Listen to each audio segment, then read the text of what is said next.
Welcome to the Feminine Principle podcast, heart-centered conversation for soul-centered women who are on a path of self-discovery. I'm your host, Nicola Lucy, shamanic practitioner, shadow and soul integration coach, and the creatrix behind the Feminine Principle, supporting women to redefine the relationship they have with themselves, others, and Mother Earth through the magic hidden in their unconscious. For more information, please visit thefeminineprinciple.com. Hello ladies, today I'm joined by Jessica Dawn Bourque as we explore Persephone, Queen of the Underworld, and how her journey is a symbolic rite of passage for all women, as we move from the victim archetype through the bonds of the mother to the abduction of our soul's essence by the patriarchal shadow, and come full circle through the darkness to know our own truth and depth of who we are as the sovereigns of our own internal kingdom. Jessica is a shamanic evolutionary astrologer and creatrix of Temples of the Moon, who is known as a cosmic channel who connects the above and the below. Thank you, Nicola. Thank you for having me. Okay, so tell us, who is Persephone? Who is she? What does she do? What's her story? Yeah, okay. So I think I'd like to start a little bit by just mentioning, like my understanding around the archetypes, and basically I feel like they're all within us, and then there are some that each of us are really going to be embodying or expressing or feeling, and some of the main female or goddess archetypes that we see have to do with the mother, the daughter, the wife, which is Demeter is the mother, Hera is the wife, and Persephone is the daughter. And then there's Aphrodite or Venus, and she's known more as being the independent, creative muse. So she sort of has one foot in being partnered and being independent and free. And then there are what are considered the virgin goddesses, which are the ones that are free and whole to themselves. They're not partnered. And this is like Artemis and Hestia and Athena. And that's like the aunt, and Artemis is the sister, and Athena is the father's daughter. And they have more of this independent nature. So when we're looking at Persephone and the mother and the wife, these are what's called the vulnerable goddesses, because basically they're at the mercy of others or partnership, and basically the psyche of others. So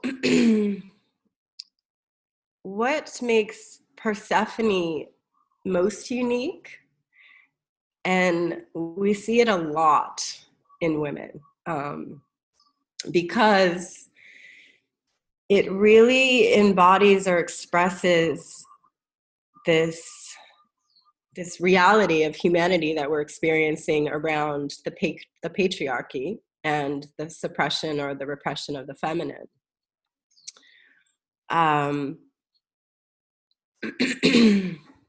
She has a lot to do, of course she's the queen of the underworld. She knows her way around the dark, around the deep, deep psyche, around pain and suffering. We come to see as we unravel her story.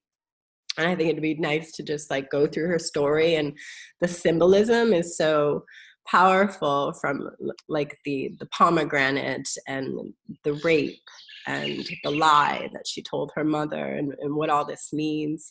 But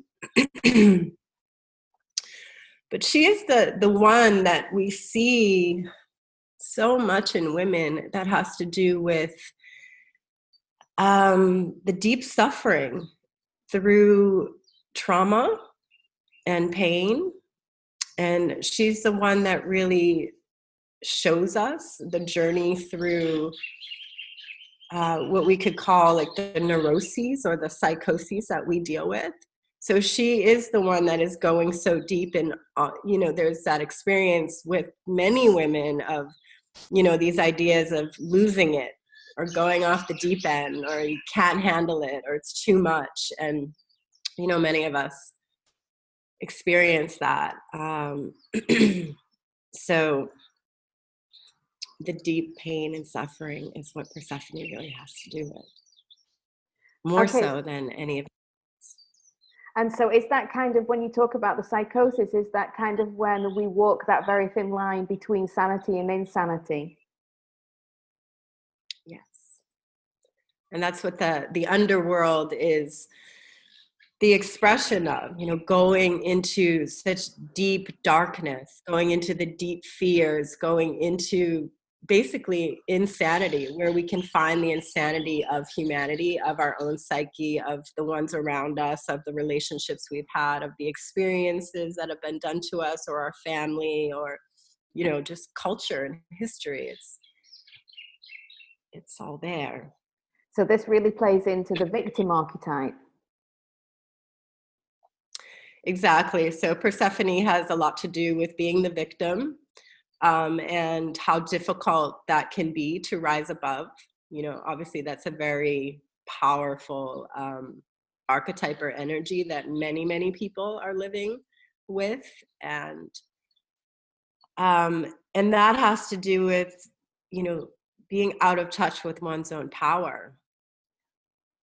And again, being at the mercy of something that we think is more powerful outside of us, or also just being so vulnerable that we feel paralyzed by it, by usually the pain and suffering or the circumstances.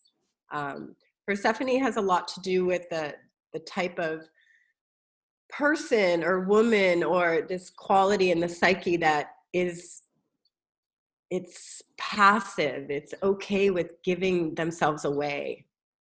And it's like she's doesn't take action, she's acted on.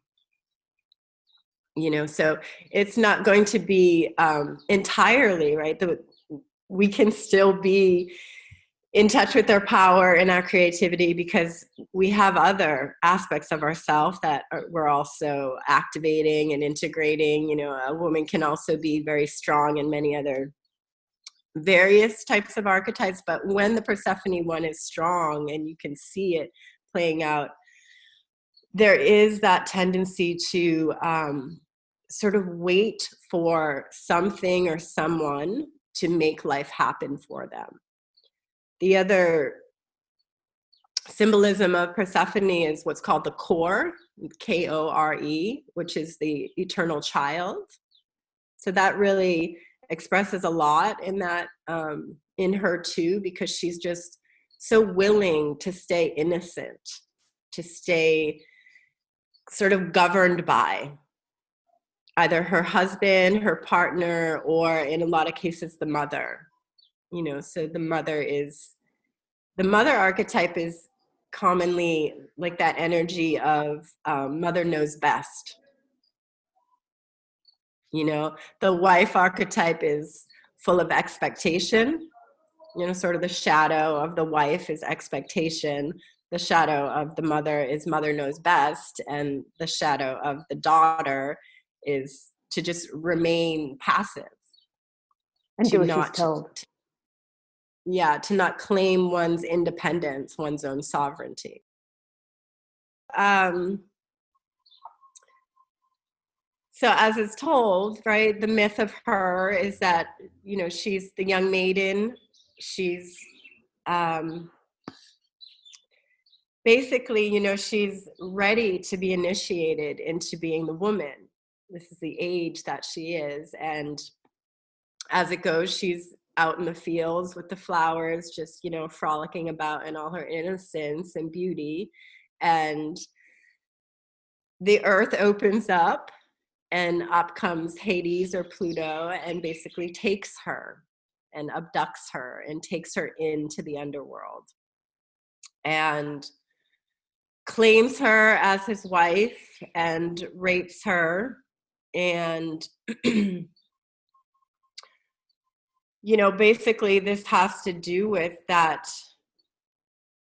the opening of the earth and going down into the underworld is, that initiation into, she's ready for the depth of her psyche.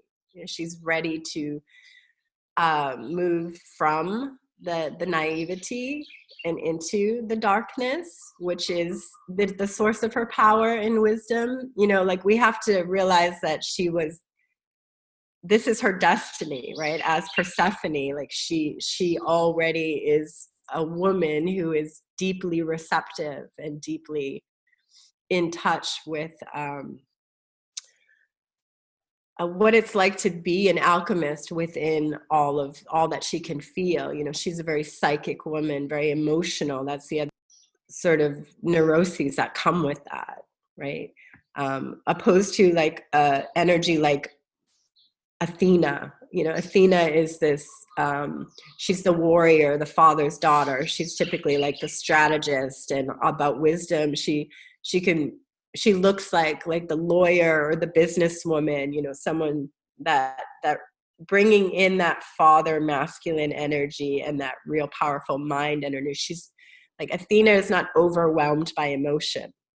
That's more, the Athena woman is more not emotional, and often the Athena woman has something to learn from the Persephone archetype of how to go deeper, be in touch with more emotion. And so on the other side, the Persephone is, can learn from Athena how to come out of the depth of all of the emotion and feeling and the receptivity to others. So as she, she goes down, and then the rape, obviously, there's different ways to look at it, but it basically has to do with the shadow of the masculine and the patriarchy, this energy of taking and stealing and having and all of that. And, but it also shows like this initiation into, the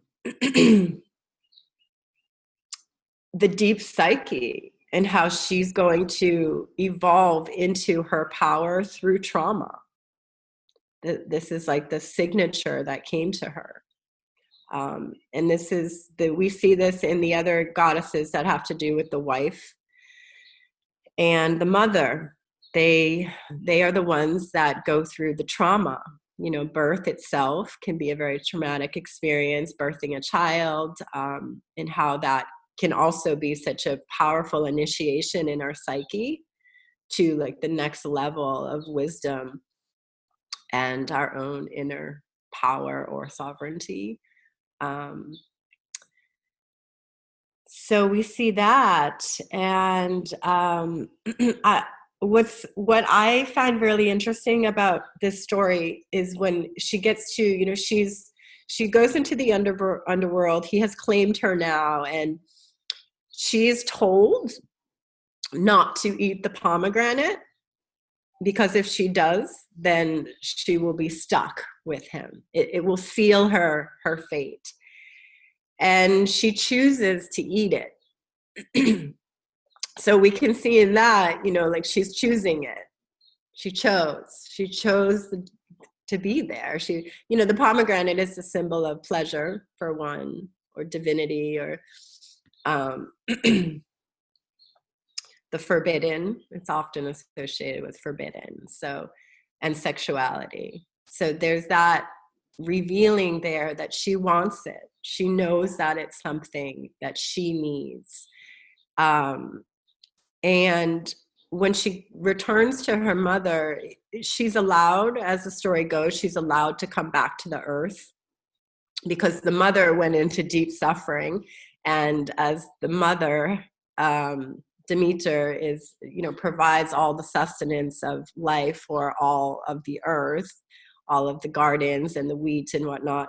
She, the mother refused to let anything grow in her suffering. So as a agreement from this lord of the underworld to the mother of the earth, he agreed to let her come up for like a season.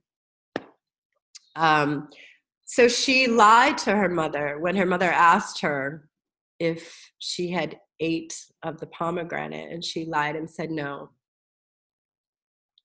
So to me, this is really shows how that lie is, it really has to do with the desire to separate from the mother, to be independent, and, to claim one's self-control. And we can see that if we look into often why people lie, it's because it gives us a sense of control.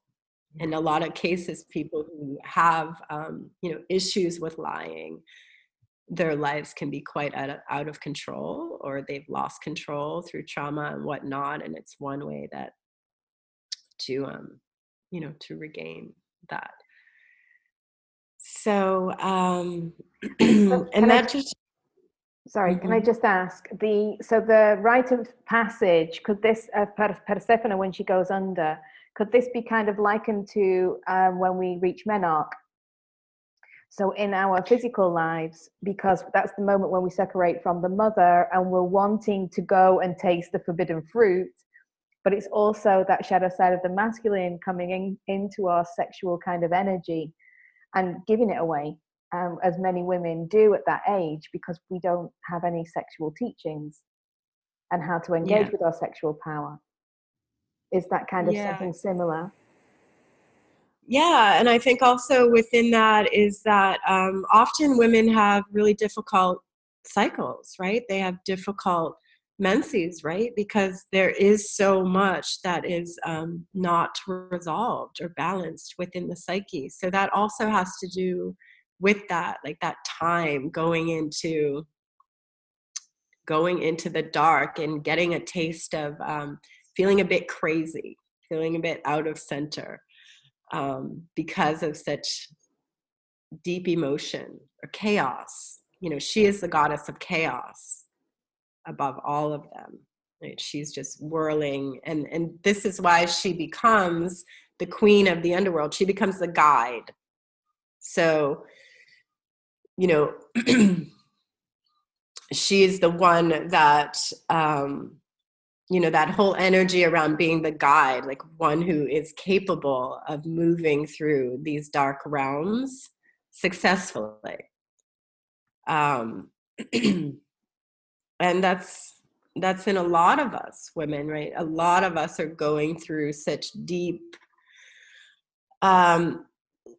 having to transmute so much shadow and so much pain and trauma within that it can be so weakening in the moment and in the life experience. But we all know that as we survive it, we do come out on the other side more powerful and more able and apt to know how to traverse the territory better next time, right? And eventually people, women will come, a lot of like psychologists and just women who are in a space of counsel in some way with other women or with people have this archetype really strong, having suffered through a lot of deep, dark psyche.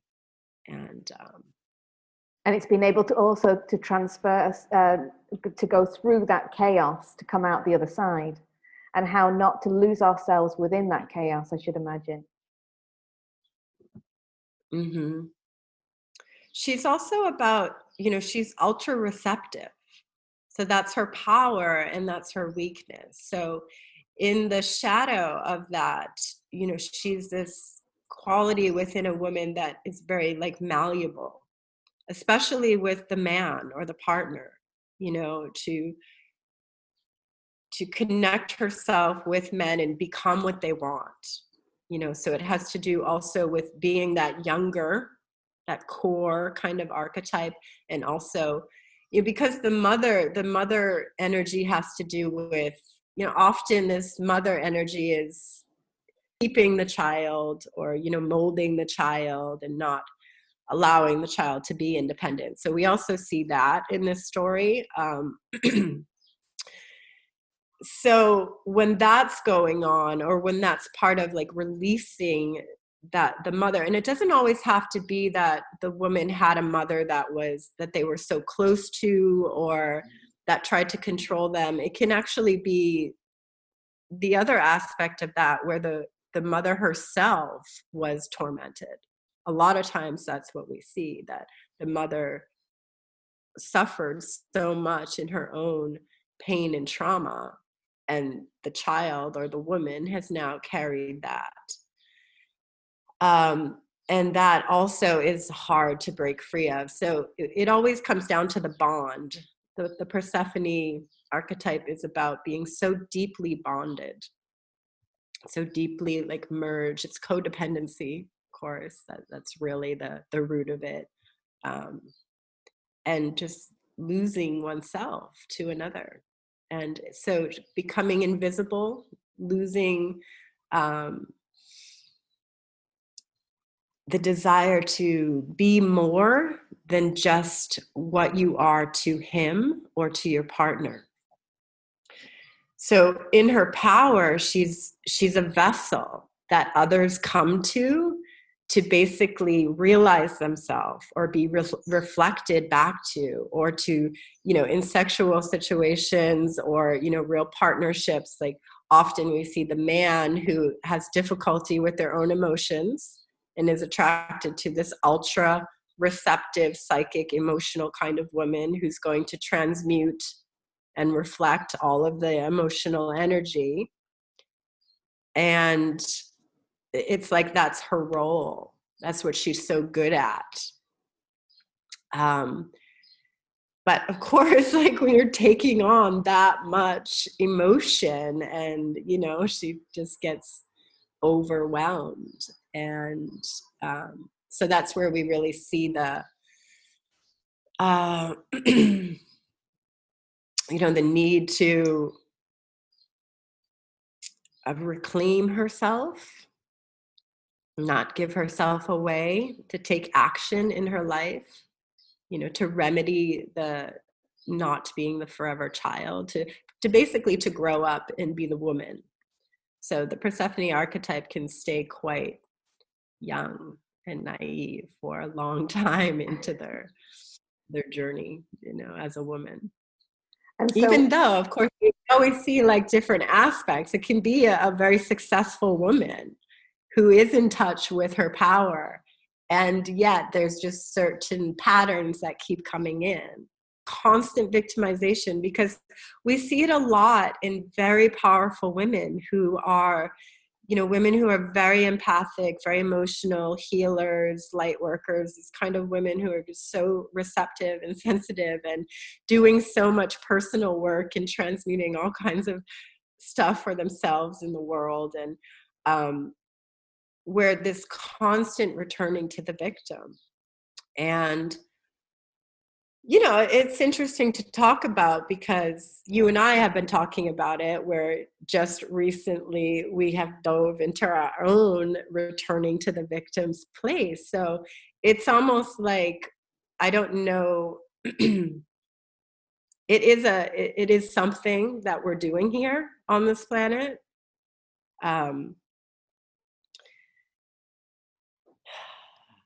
So I don't know how much we're, to be totally resolved of it is, I'm not sure when we're going to get there, but that's what we see with this. Even when the woman is becoming more and more in touch with her own empowerment and sovereignty, these cycles of the emotion comes in so strong, or her going so deeply into another. This going, often like the healer energy is to go and like take on, and then becoming overwhelmed and losing herself again. Mm-hmm. Persephone is also said to be the shadow of Venus, or the shadow of Aphrodite. So there's that energy there of Venus, or Aphrodite is also known to be the alchemist. She's like the muse. the creative woman. So when the creative woman is not creative and in her creative power, or when she's, Venus or Aphrodite is also partnered, but the difference with her story is she doesn't lose herself in the other. She's more of the woman who's not non-attached, but she can move on. The Persephone woman, it's very difficult to move on.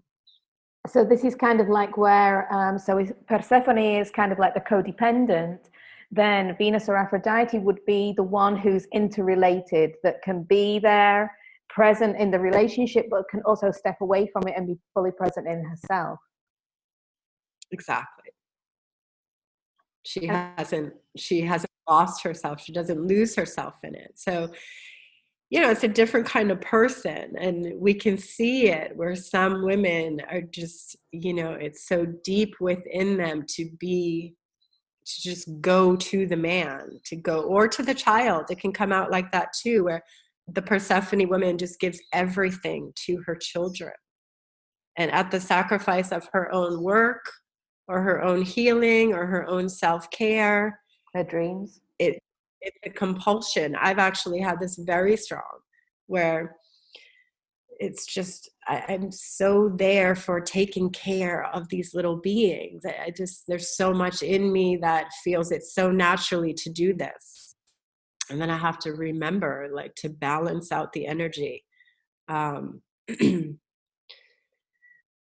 So that's also a way that it can show up, not just with the man or the partner, but women who sacrifice themselves for their children. And of course, there we see the mother archetype coming through again. It's all one. So this kind of makes sense then when we go through our physical rites of passage. So we've gone from menarche, which is when maybe Persephone is taken underground, and then we find ourselves in the shadow side of the patriarchal structure, and being raped and abused, etc., by that dominant power that's above us, kind of thing. And then, like you say, it's about coming back into growing up, becoming the woman. And so when we're moving then through into kind of menopause and we're going into that crone stage, that's also kind of like when we're becoming the sovereign, as Persephone becomes the queen of the underworld. Even though we might, we can go through those cycles at different times of our life. I mean, they're always working through us and with us. But in theory, physically, that's how it would be perceived, going from the maiden to the mother to the crone, the wise one. Right. And like you said, it doesn't have to take that long. It doesn't have to go, you don't have to become the queen or the crone into your older years. When we look at the evolution of the archetypes of the shadow into, the divine expression of the higher self in these archetypes with both Pluto or Hades and her, it basically evolves into the divine sacred tantric union is what it becomes, because the evolution of Persephone has to do with becoming the queen and the guide of the underworld. It's basically coming to know and trust one's own power, that we can move through these excruciating dark places and go into the depth of ourselves, and we can also hold space for others, becoming that alchemist, trusting our power, that we do have this ability to transmute energy, and we can not attach to it. That's the other thing, like learning how to allow it, like it is us, our trauma is a part of us, so not detaching, but learning how to sort of flow, right? Like I think most of us can understand when we're in a really deep place, it can be a day, it can be days, it can be weeks, but just being in that place rather than the victim, the extreme overwhelm, the losing self, to just come into that place of this is what we do. This is Ownership. what we do. We are women, we feel, we transmute, we move these, we transform this pain into some kind of understanding. And then we also clear our psyches of these imprints, right? These patriarchal imprints and these patterns. So it's entirely up to us to recreate new patterns within, because we also know how powerful patterns are. Pattern of the victim, like we can just get in it and sort of stew in it for days, you know, like the depression and the suffering. And it's like, it takes so much effort and inspiration. Like when we think about Venus being the higher archetype, like we really need to remember, you know, that we can tap inspiration, we can tap this power within that is within us, and it can help to move us out, to transmute, you know, doing anything, getting up and dancing, music, whatever your thing is that like moves you out of a place, rather than staying in the suffering, which is what the Persephone, the shadow of Persephone does. Staying in the suffering, and also staying focused outside herself and on the other or on the suffering, rather than like her divine power as this receptive being. That's really the greatest quality of her, that she's receptive. And that's what we all are. Yeah. So, and that moving into that divine aspect of the union between the two, you know, evolving that, and it becomes this place where like the masculine energy ends up being this symbolism of, you know, holding the container, you know, like bringing her down into the depth and holding this container for her to, you know, to do what we do as women. And that's really interesting, because that's kind of how I feel my own relationship. You know, because I have Nicola, we've been together a long time, but he is that container. So I'm the one that crumbles and, you know, goes to all those depths, but he's always the one that's holding that container together, so that when I do come back up, it's kind of like, oh, I'm still here and I'm rooted because of him. But it helps to give us that freedom, you know, to unravel, but to also know that you're safe within it. But also at the same time, not to lose yourself within the relationship. Mm-hmm. Yeah, that's really beautiful. That's the other quality of that, you know, the evolving that shadow of the man into the man that's doing no harm, having that intention to do no harm. Yeah. And so when you talk about sexual union, when you're talking about the tantric union between them, it is simply about that. It's about it, because, you know, we always get a bit mixed up between Eastern and Western Tantra, whereas one focuses on the physical act and the, you know, the sexual act, but whereas you know, in ancient esoteric terms, it is about that union also within of the sacred masculine and the sacred feminine coming back into balance. And so is this kind of how you're talking about it in regards to Persephone and Hades and Pluto? Yeah, exactly. It's the merging of the two, right, into this, you know, because Pluto or Hades is the lord of the underworld. So in essence, it shows that this is a very emotional man, which we see on the planet is that, of course, we're both, right? Masculine, feminine, men have emotions and men are receptive and feel all these things too. But the conditioning of, you know, not feeling it, not dealing with it, not taking care of one's own deep psyche or emotions. And so therefore that also, it shows up in like where he has to go and take her, you know, take her in and claim her. And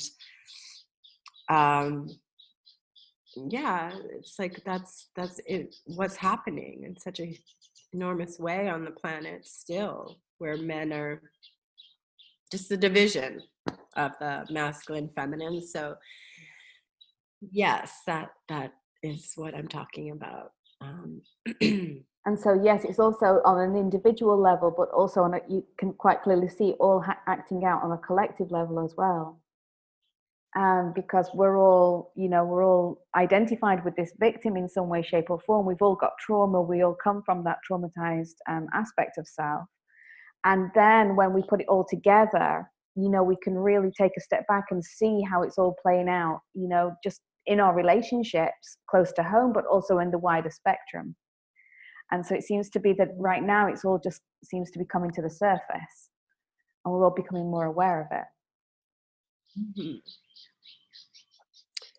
It also shows up in how we, we project so much outside of ourselves. So that's also what Persephone is symbolizing or teaching, how when we lose ourself, when we lose that connection with our inner source of self, and we just project everything outside and this neediness for the other person, or making them the source of all our suffering, right? We do that often, like our parents, what they did to us, or the relationships, or these things, like we look outside. And so it's also about that, how we can really get lost in making them the source of our troubles. And of course, we've been pained by people, so we can recognize that, but we also do have this way of carrying our pain forward into our next relationships, right? And and the whole energy around the victimhood, but also abandonment and rejection, these things that so many of us have gone through, whether, from our parents and then in our relationships, and we just sort of get attached to them. Like, here it is again, I've attracted in another partner who's rejecting me, doesn't have time for me, I feel abandoned, I feel alone, I feel so lonely. All of these deep, deep psyche experiences. And then it comes down to like, well, how well have we not abandoned ourselves, not rejected ourselves, taking care of ourselves? What most of us are not very good at this, right? We're all learning how to care for ourselves and how to understand how to like self-love and all of it. So that's also very prevalent amongst many of us, to just keep projecting out. And that again is, we see that she's just so focused on the other, the loss of self into another, whether it is the actual person or it's the abandonment itself. Some people are walking around, many of us, I can identify with a lot of these ways of just feeling so alone and so, rejected, or it's incredible how we sort of keep the engine going. And that also goes into the energy or the reality around the idea of the alchemist. Like, we are like these engines, right? We're fueling energies, whatever energies we choose to fuel, we're fueling it. So if we just want to sit and focus on divine love and how much we like care and can nurture ourselves all day long, we're fueling that engine. But most of us are not doing that. We're sort of plagued by fears and negative feelings and thoughts. So this is really where she comes into her sovereign queen, which is when she starts to have that awareness of self and how she is continuously giving herself away to everybody else and not paying attention to herself. So again, we go back to that choice. We always have a choice. The thing is that most of us are always making those choices unconsciously. Even if we choose to go after the same guy and give our power away, we are still unconsciously choosing it. But in that moment, in her rite of passage, where she's going from that, that codependent to that independent woman, she's actually becoming more into awareness and seeing things and saying, okay, well, wait a second, I actually have a choice in how I work with this. Even when she took the pomegranate. It's like this compulsion to bond, the compulsion to give oneself away at the expense. A lot of women will do this, like to meet the man, and the man is so amazing, and they're, so whatever they are, and their masculinity or their mental intelligence, and just to fall into that energy with the person and be sort of enamored by it, because it's just something to not that it's only just something to bond to, but there is that nature of that archetype that just wants to connect itself to something, the bond, so that it can have that relationship with something outside of it, because that is also her power. Her power is that she relates, that she is receptive, meaning she reflects back to people. So she's meant to do it. But again, the whole Venus archetype says, like, well, don't lose your creativity, don't lose your inspiration. And that ends up being sort of the tool for her, is to remain inspired by yourself, by your own gifts, by your own qualities. A lot of women forget or stop doing their own thing, and they give it all to the child, or they give it all to the man, and now they don't do their creative things anymore. They stop seeing friends. It's just all about the guy or something like that. It's just so common. But even in business, we can give ourselves to business as well. To work. Our work, our careers, anything. Not necessarily just the man, but to anything that's out there. So we don't have to kind of deal with ourselves. The working thing is more like, because the Persephone woman often has a hard time working, because the emotions are so strong. Like we see, like the like the Athena woman, that strong warrior, father's daughter kind of energy, that is she's the workaholic, or she's really business oriented, or she's motivated, she has ambition, she's working, she's going to make something, she's going to do it. She has that power of focus. The Persephone, it struggles with focus on that practical, physical, mental level, because she's so consumed in the feeling, being receptive to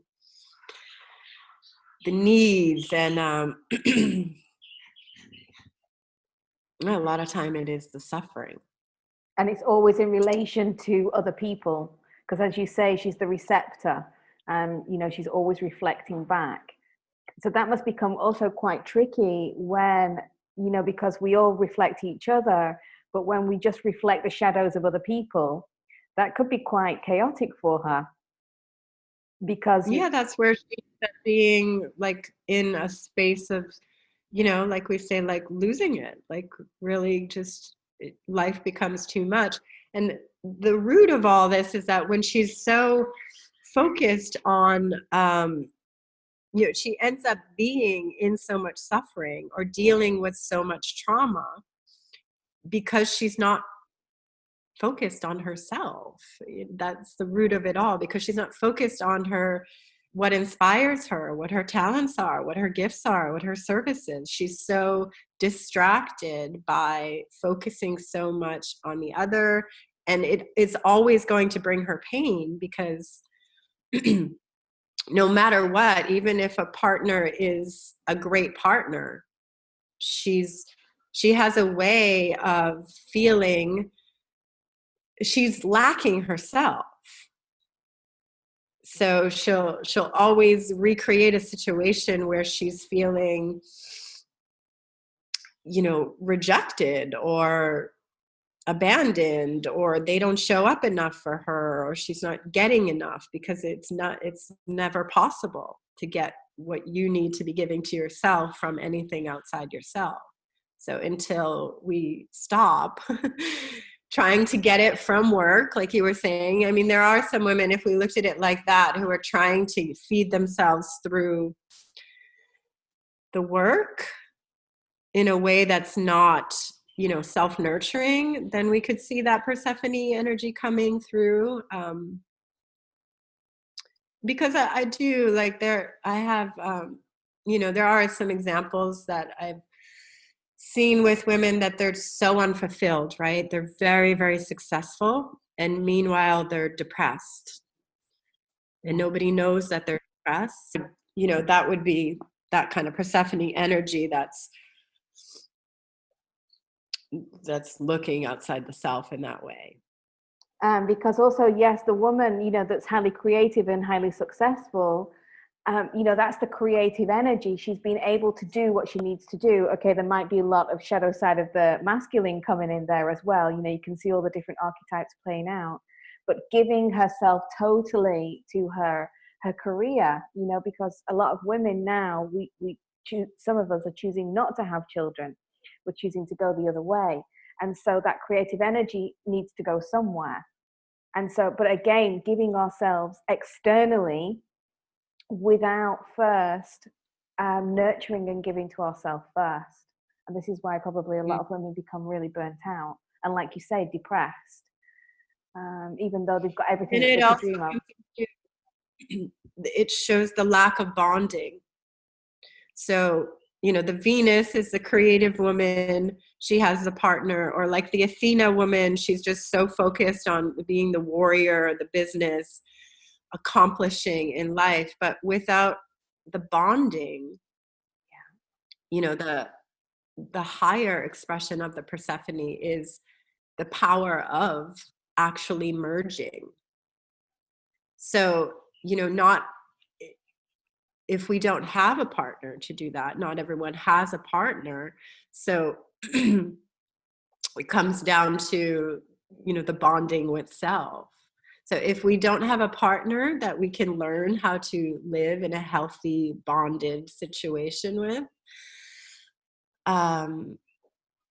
then it is representing that where a lot of women who are successful in the world but are still feeling depressed, they don't have the partners, and we often see that they're not very connected to themselves as far as their just self-healing, care, and love. So it's interesting there that you mentioned bonding. So, could this also then go back to the whole attachment theory, because a lot of us also have mother wounds, the connection, the attachment to the mother as being very unhealthy really from the get-go, that we've not learned to bond in a sacred and constructive way, which supports the totality of who we are. Absolutely. That's so many of us. That's part of the main expression that we see in the Persephone. Like, she is often a woman who has come through so much trauma. She's come through really destructive, family situations, really unhealthy, very traumatic. She lives in like the PTSD. This is a very common experience. Women who are living with a constant trying to resolve the traumas that they've experienced.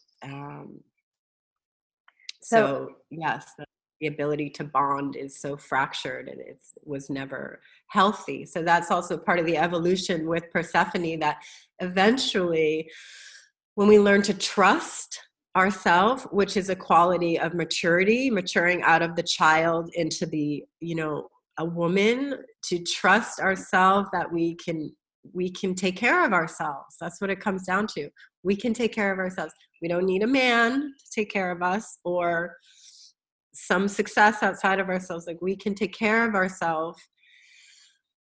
That trust into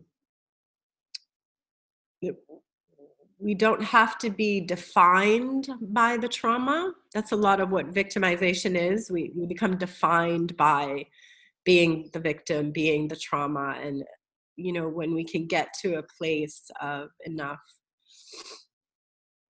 transmutation, we could say, or just going into the dark and dealing with it and trusting ourselves and consciously reclaiming our power back, or the understanding or the wisdom. You know, so much remains a mystery. We know that. We don't, you know, we don't really have access to fully understanding all of it, of why things happen. But you know, reclaiming those parts of ourself and pieces of ourself back to get to this place of I guess maturity, right? And also finding our own sense of identity, because we've become so over-identified with the trauma, with that victim of ourselves, that it's given us a false sense of identity. So it's our story, you know, but also stepping into our power and realizing that actually we can rewrite the story. We can move forward knowing who we are inside, finding out our own identity, so we can move forward in a very different way. So recreating new patterns, you know, I guess this is where the alchemist comes in. So, you know, going through that transmutation, turning water into wine, etc., etc. It's coming from being able to unravel that, but at the same time knowing that when the time is right, we can also create something new from it. Yeah, it's really powerful, because, you know, when we think about too that like women are leading the revolution, right? Like there is this very real reality around, like, just an example that it's so interesting, but it's so real and telling, like any kind of things like this, or astrological things, or meditation, spiritual things, like when people put out calls to come and join, you know, there's like 20 women to one man. Yes. Every time, you know, like I don't think any men signed up for this, and there was like, what, 14 people you said signed up? So it's like, it's always that way. So, you know, that just shows us that we know that women are leading this revolution of healing and awakening. And, you know, we have the willingness, we have that. So it reminds me, it's a very interesting quality too, that, you know, Persephone, there's such a weakness in her because she allows herself to go into the weakest aspects of humanity, including that very dark man, that very weak, suffering, patriarchal man.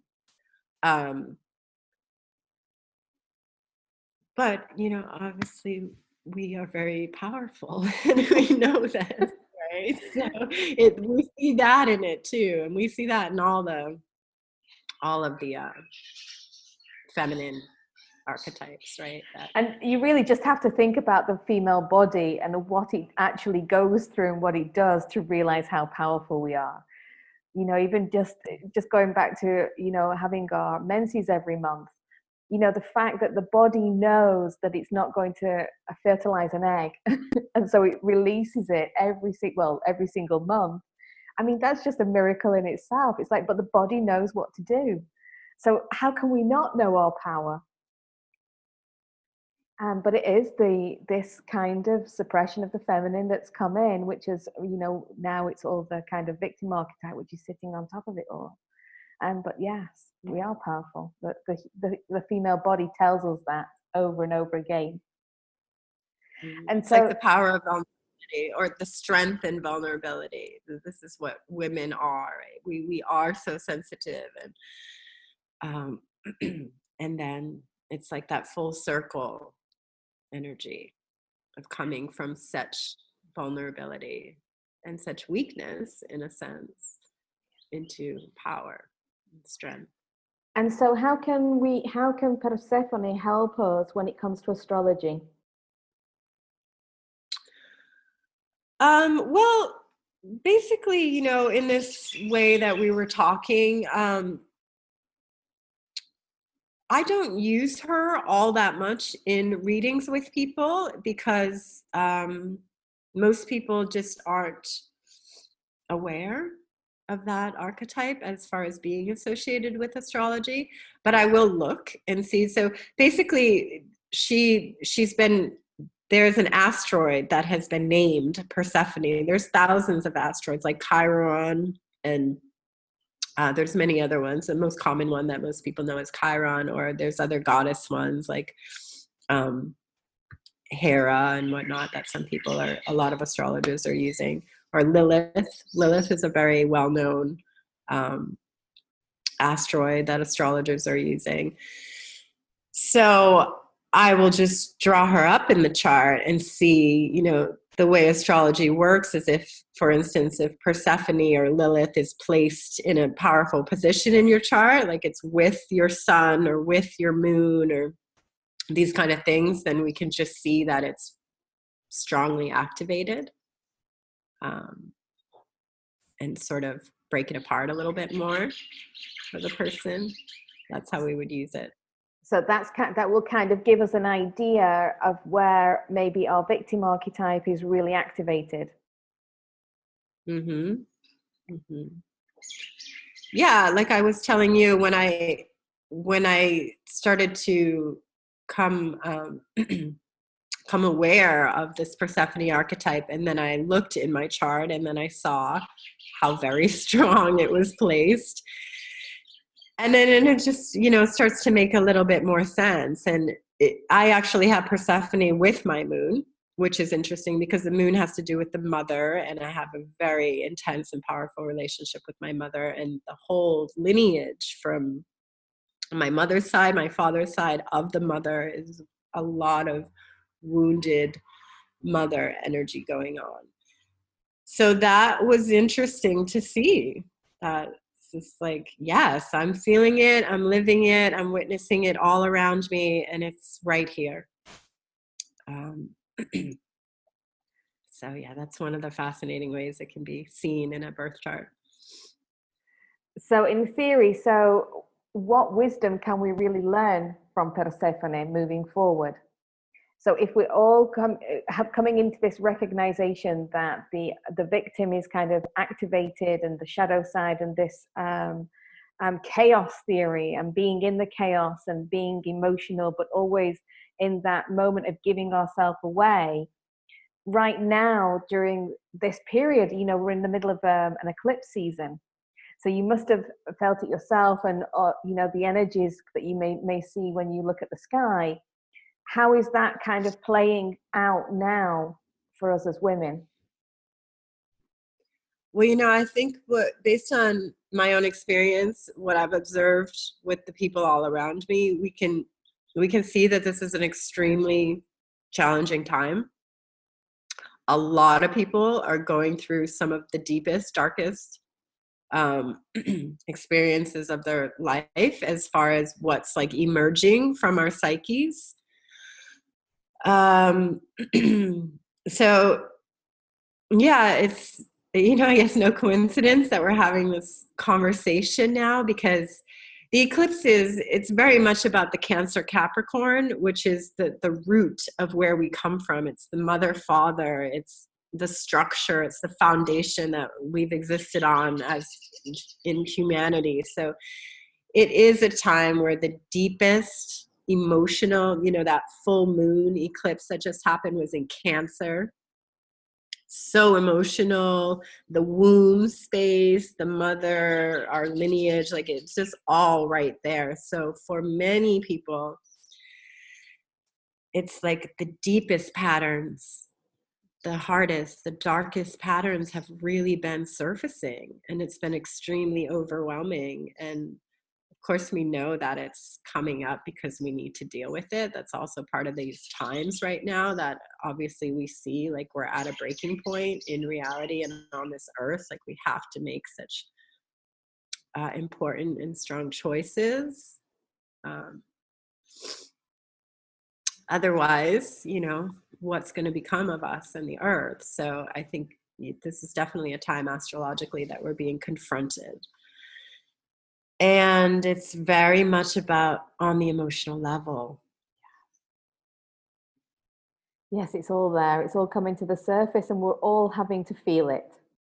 I think that's one of the most important things that I found is by feeling it, because we've suppressed it for so long, but just being able to embody it and allow it to come out in whichever way it needs to come out, which is healthy for us, without it overwhelming us or sending us across over to insanity and with a psychotic breakdown, for example. But being able to be with all that emotion slowly without short-circuiting the system. Mm-hmm. Yeah. There's still a lot of people who don't have the support, which is interesting to see, you know. It's So really important. why do you think they don't have the support?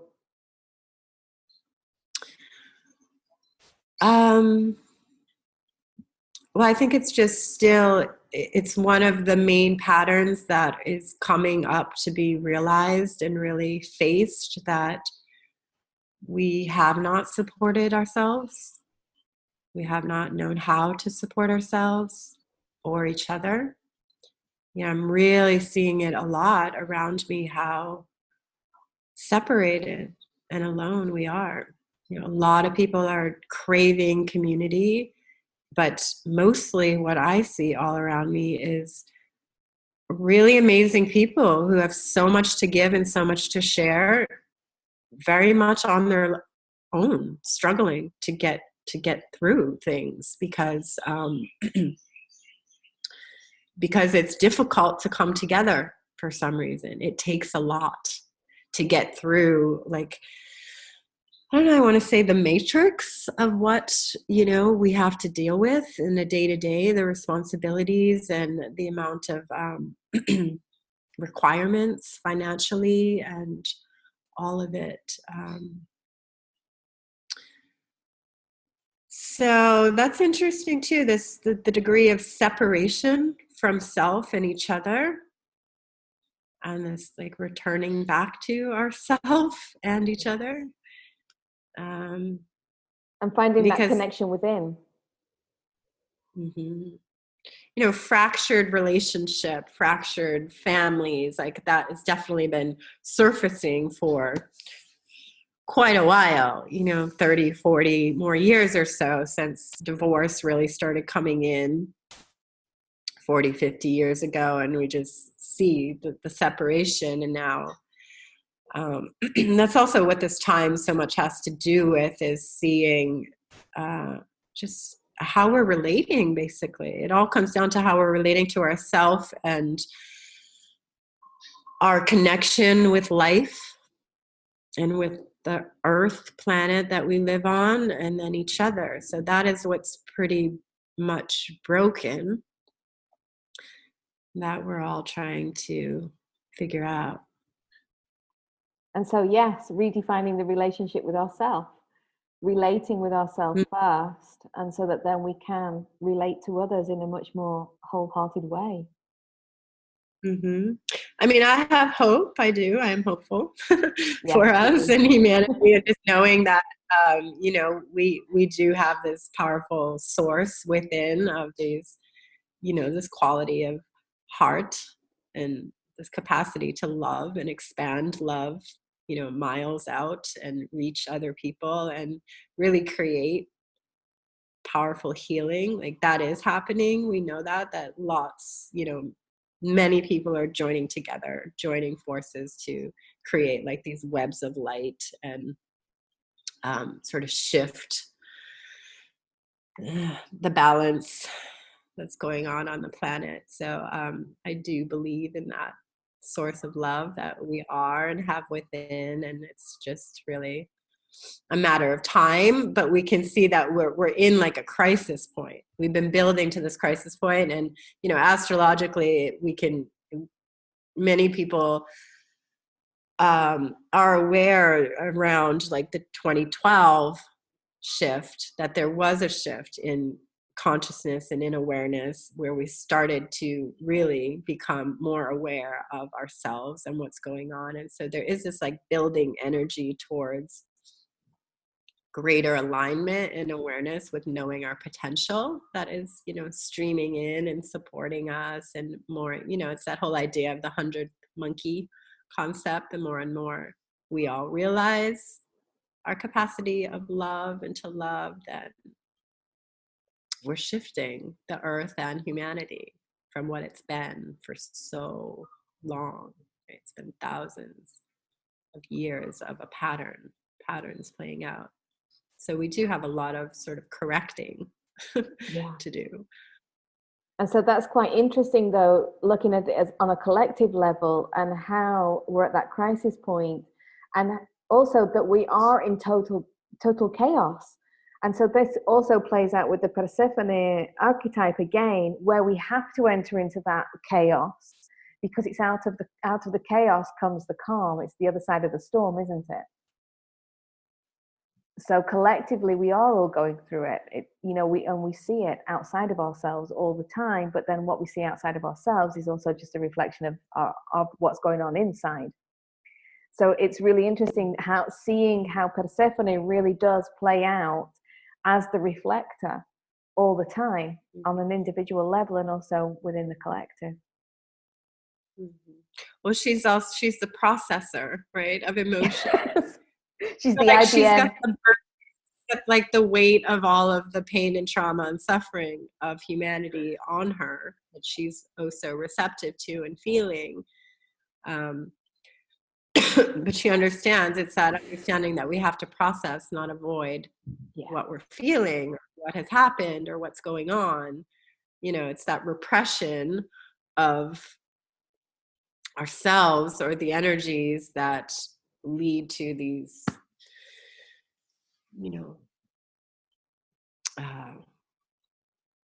the shadow coming up, right? And the light on the other side.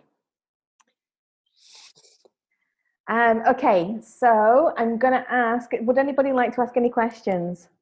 Vina. Hello. Hi.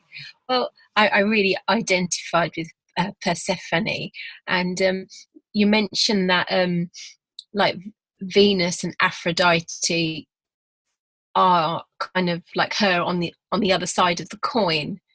So if you were like trying to balance her, would you kind of look at the qualities and attributes of like Venus and Aphrodite, perhaps?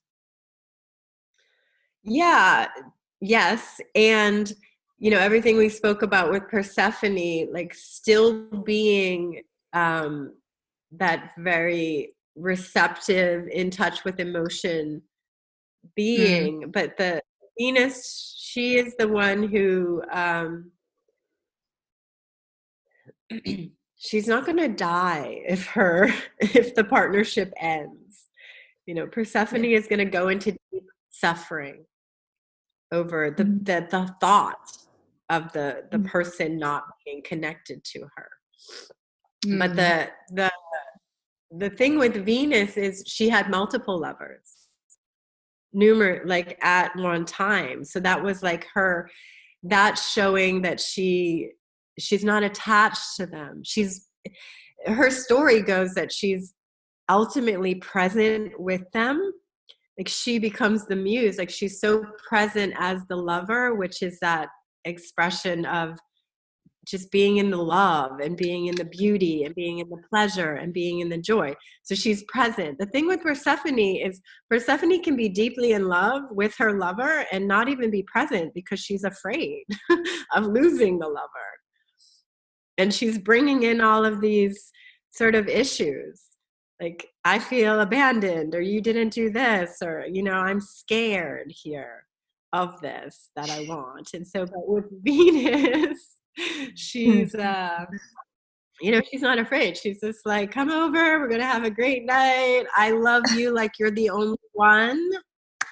And I love myself, and, I'm inspired, and let me Venus is that energy. Let me dance for you. Let me show you my art. Let me show you my mind. That's so amazing. And she's just it's that feminine that's so in touch with their power and their ability to inspire.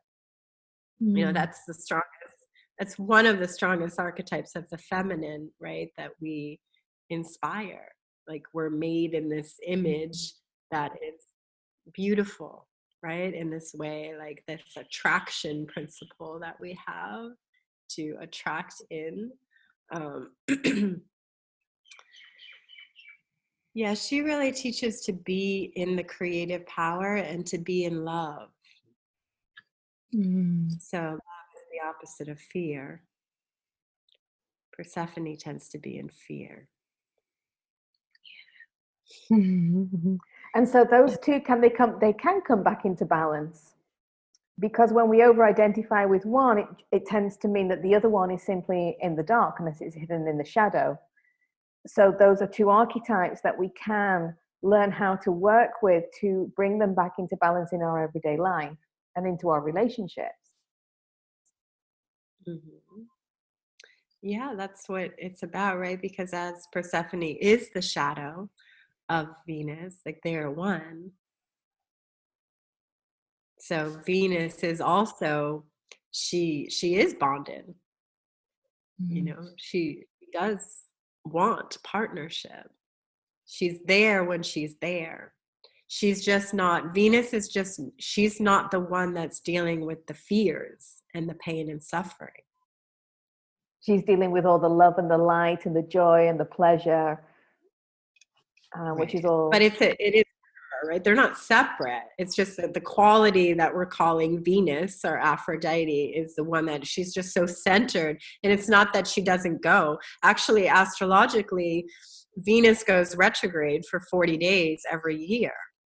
It's really beautiful. And when Venus goes retrograde during that 40-year period every year, it's said that Venus is in the underworld.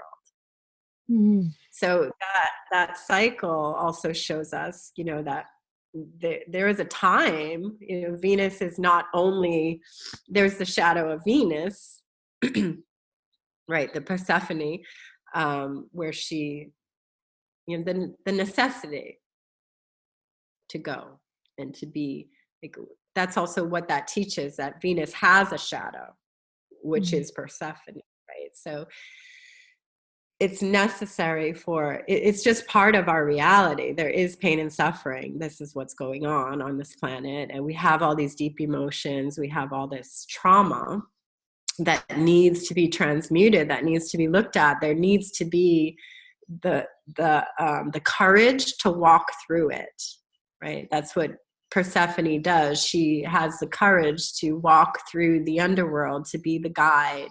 But also Persephone comes back up. She doesn't live there all the time. That's the other part of the story. So she comes back up and returns to the light, to, you know, to the meadow, and lives life in the light of the earth during that time. So that's her, like, returning to the Venus, Aphrodite archetype. Yeah. Thank you. Anybody else? Yep, I have a question. Okay, please. Thank you very much, Jessica. It was really enlightening to hear all these archetypes and what they do. I'm just wondering, for me, for some practical tips to deal with those things, like the mother shadows and things like that. You have like practical tips to deal with that effectively. I know that, you know, this is like unending, you know, cycle. We can, you know, seem to go through them and then come back. What is the most effective way of dealing with those things when they come, when we feel like we're in the shadow and we can't deal with things? Any tips?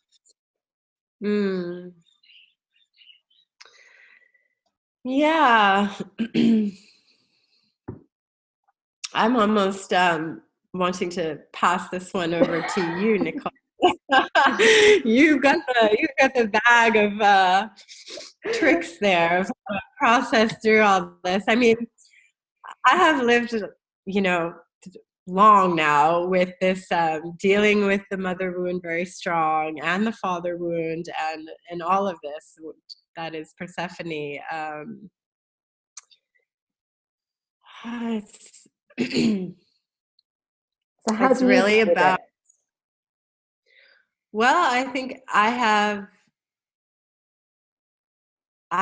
learned to understand this idea of witnessing, being the witness, which is such an essential like wisdom that we need to have of, when it comes, like I nowadays, like I can really see myself playing out patterns and, creating trauma and, perpetuating trauma within, or creating drama and perpetuating the trauma within myself, and sort of watching what's going on. And I think one of the things that have helped me get by through it is knowing that it will pass.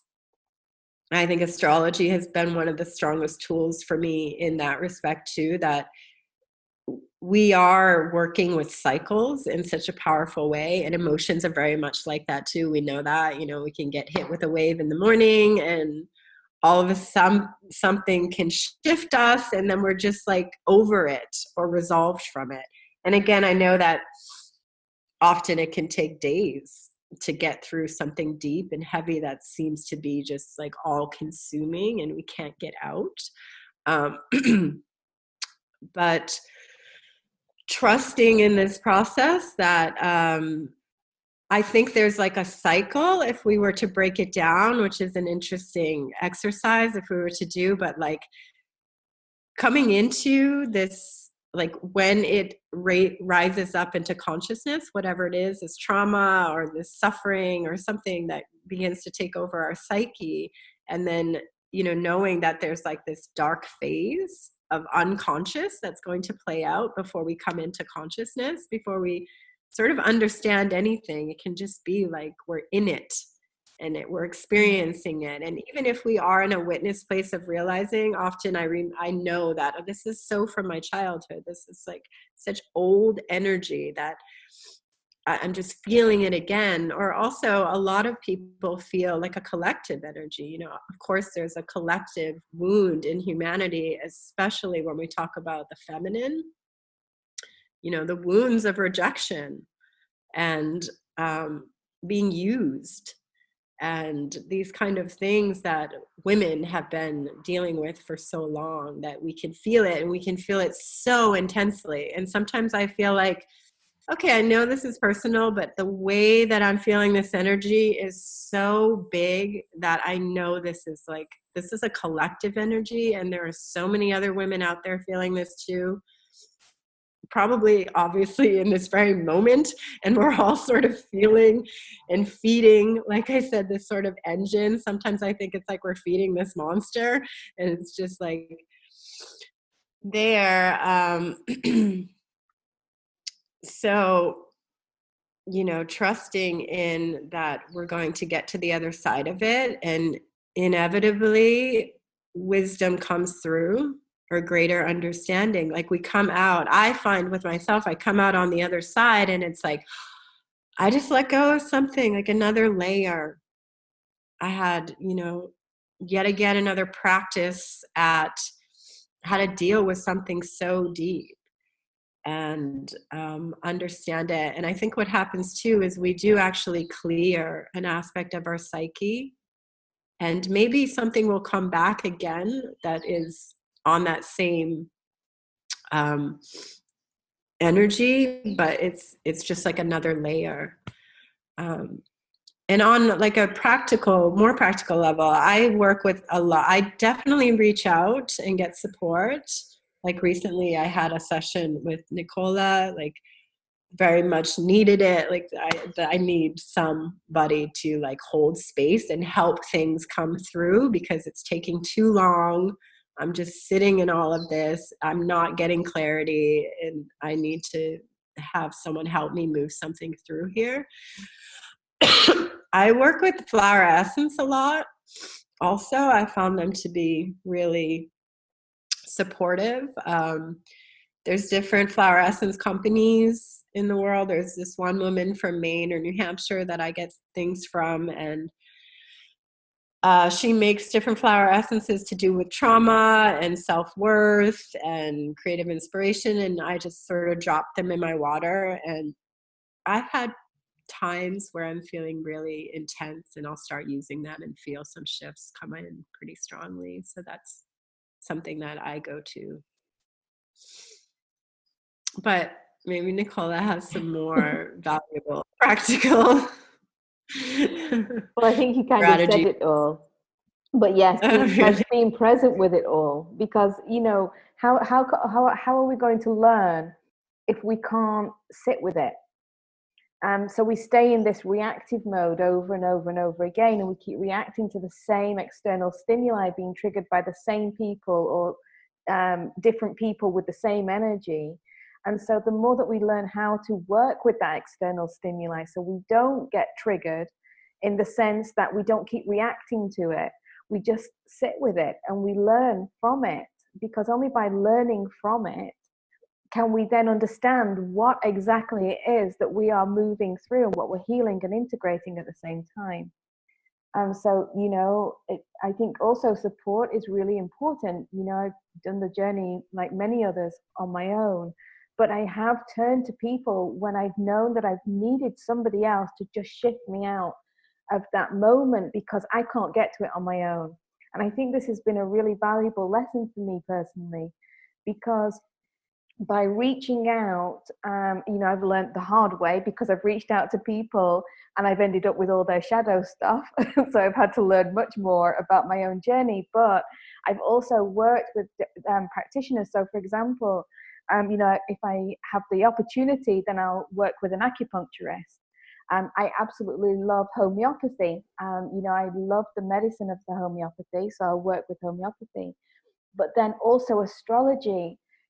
Astrology and bringing my awareness to astrology has been so powerful, because it's been able to help me to see that what I've been going through on an individual level, how it's all positioned within my birth chart. And this has really given me an understanding of what cycles I'm moving through in different times of my life. And so, for example, just to give you a brief idea, but from 2017 right up until September of this year, I've had this massive transit thing, whatever it is, going on in my chart, which has been between my second house and my 8th house, which is this whole Saturn thing.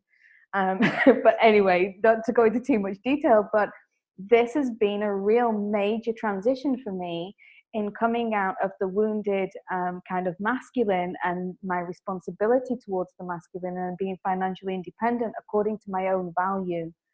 And so this has been a major transition for me, but without having that basic knowledge of astrology, I personally wouldn't know what the hell was going on. So that helps me it gives me a container. By looking at my birth chart, it gives me a container to understand what exactly it is that I'm working on in my unconscious.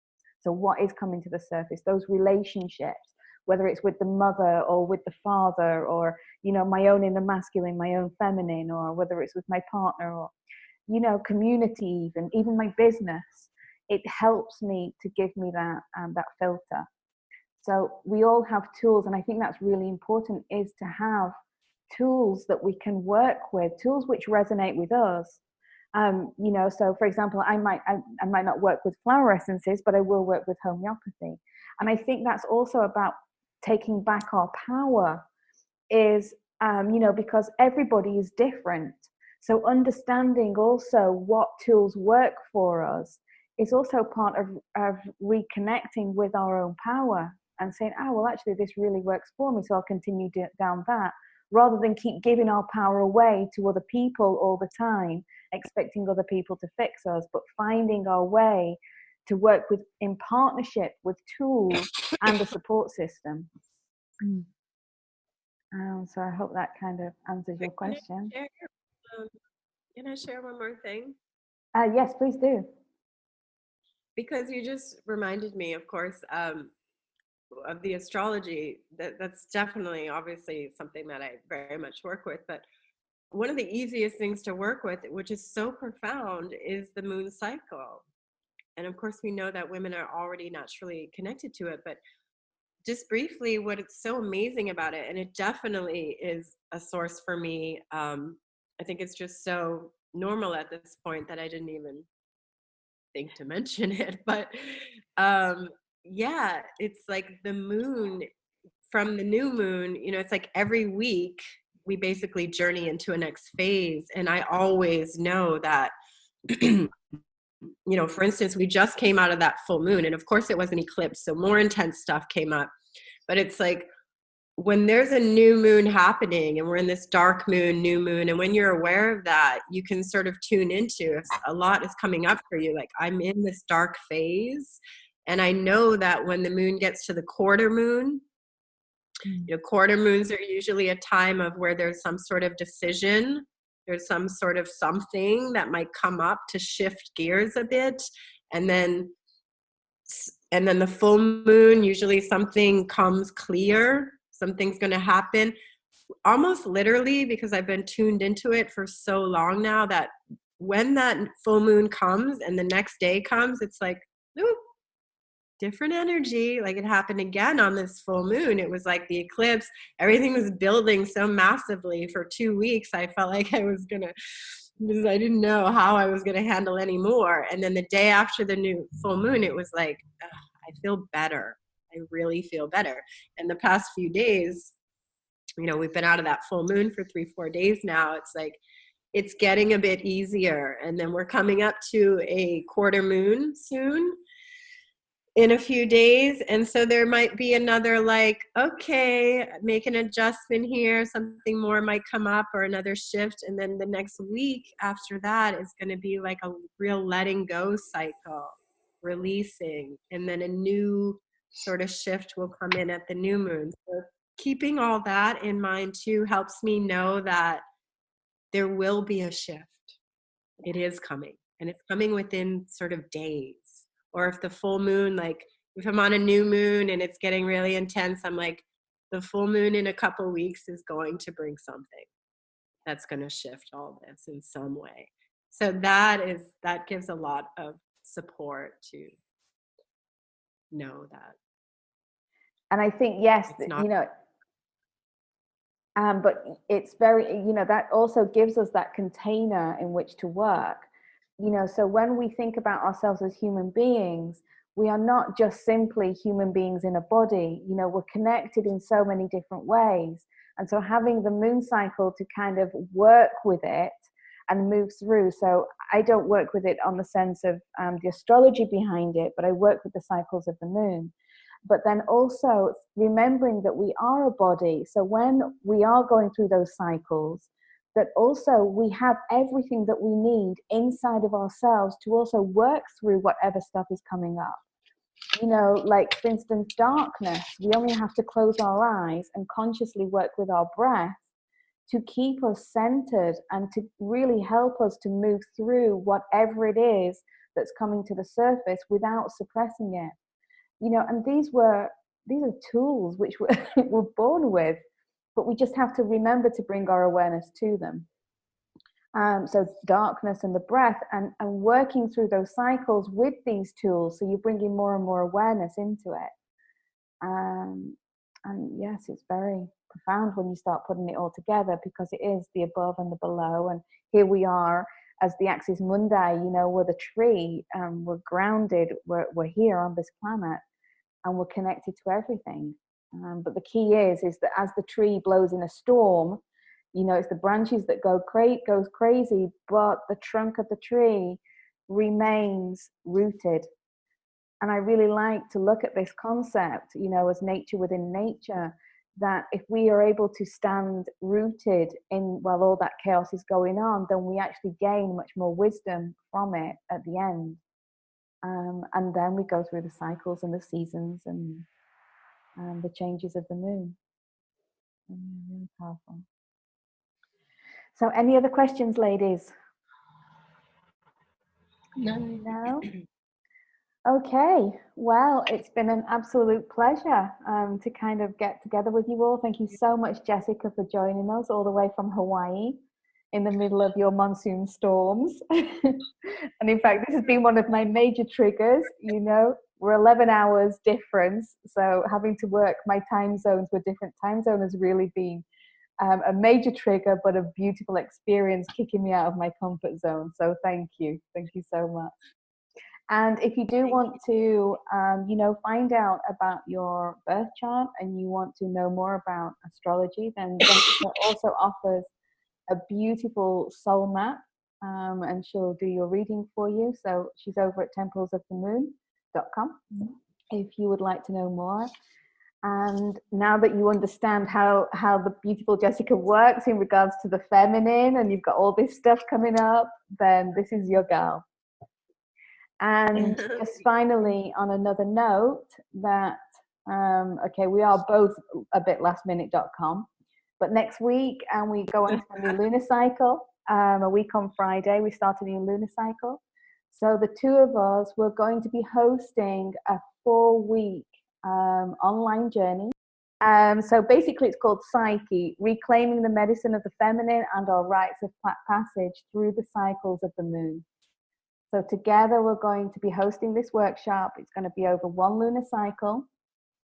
And we're going to be looking at what's going on up in the sky and what's going on in the unconscious. So we're going to bring all that together. And so if you want to know any more, then please just send us a message and we'll happily be in touch. Yeah. So ladies, thank you so much. It's been a real pleasure. Thank you. Thank you. A real honor. And thank you so much, Jessica. Thank you very much. Yeah. Your wisdom is radiant and beautiful as ever. Thank you. Much. Aloha, everyone. Aloha. See, yes. Aloha. And we've got ciao. So, ladies, thank you so much for joining us. And until next time.